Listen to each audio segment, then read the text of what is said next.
अस्सलामुअलैकुम। प्रोफेसर अली खान को गिरफ्तार करवाया गया है।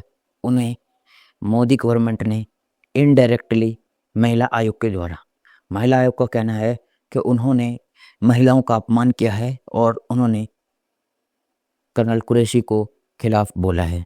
अगर हमने उस पोस्ट को पूरा पढ़ा है, उस पोस्ट में कहीं भी दोस्तों ये कहीं भी नहीं मिला कि जहाँ पर ये लिखा हो किसी महिला का अपमान हुआ। उन्होंने इंटरव्यू दिया था उस महिला ने कहीं पर, तो उसमें वो बक-बक करती रही पर उनसे किसी तरह का सवाल का जवाब नहीं दिया गया। बस जो मोदी की तरह आप बात हरियाणा की कर रहे हो वो चला जाएगा बंगाल, बंगाल की बात कर रहे हो वो चला जाएगा दिल्ली। तो इसी तरह उनका ये हाल था।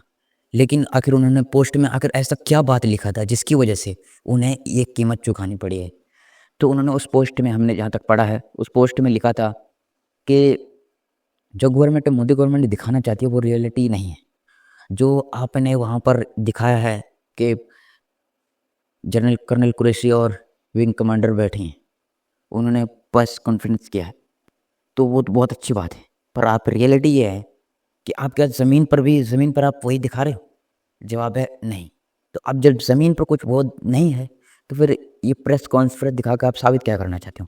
कि यही कि हम बहुत लोकतांत्रिक देश है, यहाँ पर सभी धर्मों की सच्चाई ये है कि यूपी में हर दिन मदरसे तोड़े जा रहे हैं, हर दिन इस्लामिक स्ट्रक्चर को नुकसान पहुँचाया जा रहा है मोदी गवर्नमेंट की शर पर।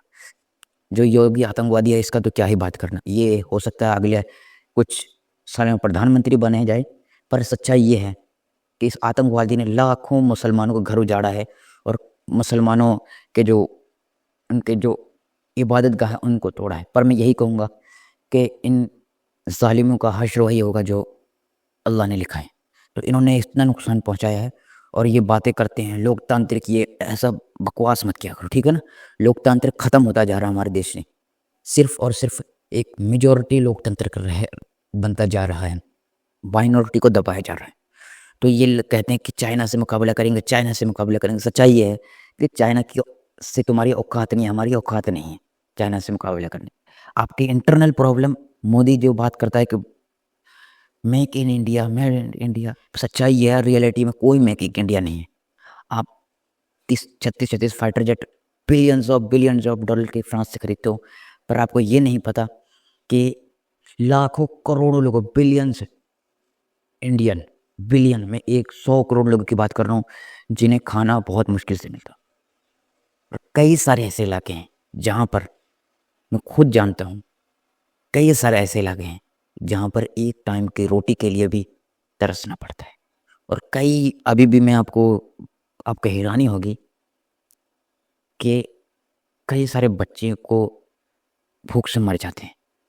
पर ये गोदी मीडिया का ये मीटिंग का हिस्सा नहीं बनेगा, गोदी मीडिया के ये तिहाड़ी का हिस्सा नहीं बनेगा, ये अंजना मोदी का हिस्सा नहीं बनेगा। तो इन्हें क्या चाहिए? सिर्फ हिंदू मुस्लिम, हिंदू मुस्लिम, हिंदू मुस्लिम। लेकिन रियलिटी है कि ये चाहते ही नहीं कि देश तरक्की करे। तो जो उन्हें गिरफ्तार किया गया है, मोहम्मद, जो भी उनका नाम है, महमूदाबाद, तो उन्हें जो क्या कहते हैं कि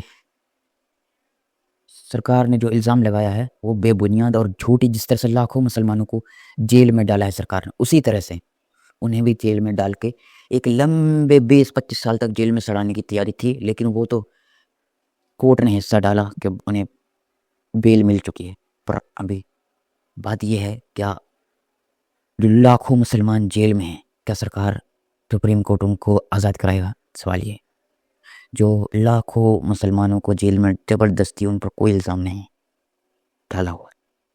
और ये आपको मैं बता दूं कि कुछ दिन पहले भी ये खबर आई थी